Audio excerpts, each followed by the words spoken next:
মেশিনে বসবো, কিন্তু তার আমার বসা হলো না। দেখো, যতই বলে এক পদ রান্না করব, কত পদে রান্না করতে ইচ্ছে হয় সেটা নিজেও জানি না। মেয়ে মানুষ এরকম।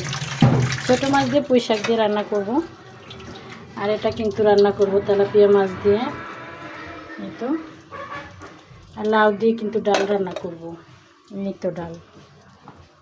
আর সাথে কিন্তু আছে আবার ইলিশ মাছ ভাজা।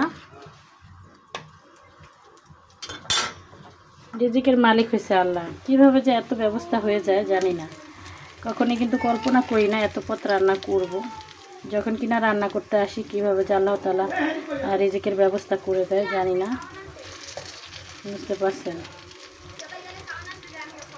কারণ আমরা তো বুঝি না, আমরা মনে করি আমাদের রিজিকের ব্যবস্থা মনে হয় আমরাই করি, আসলে না। আমরা কিন্তু কেউ জানি না আজকে যা কী খেয়েছি, কালকে কি খাবো না খাবো। কারণ আমাদের মনের ভিতরে যে আইডিয়াটা আসে, যে সেটা কিন্তু আল্লাহ তাআলারই হুকুম, যে আজকে এটা রান্না করেছি কালকে ওটা রান্না করব, এরকমই। কারো মনের ইচ্ছার বিরুদ্ধে কিন্তু, আল্লাহর ইচ্ছার বিরুদ্ধে কিন্তু কেউ কিছু করতে পারে না। তো রিজিকের ব্যবস্থা আল্লাহ তাআলাই করে দেয়।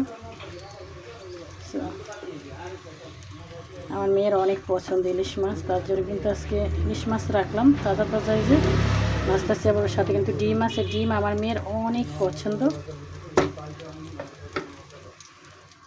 দেখছো, চাইছিলাম না এত পথ রান্না করব, যেহেতু শীতকাল শাক সবজি রান্না করব, এটাই স্বাভাবিক।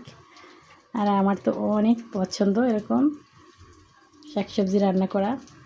আমার ঘরে কিন্তু মানুষ দুইজন, মা মেয়ে দুইজন, তারপরেও কিন্তু আমার রান্না করতে ভীষণ ভালো লাগে, এই আর কি। অনেকেই কিন্তু আমাকে জিজ্ঞেস করে, আপু এই পর্দাটা কেন?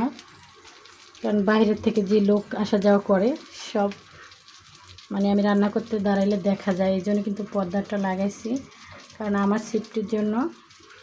বুঝতে পারছো? আর যেহেতু ভিডিও বানাই, একটু বাইরের লোকজনের আসুক, ওটাও আমি চাই না। রোড সাইডে আমার বাসা। সবাই ভালো থাকবা, সুস্থ থাকবা। আর আমার ভিডিওটি কেমন হলো কমেন্টে জানাবা। সবাই ভালো থাকবা।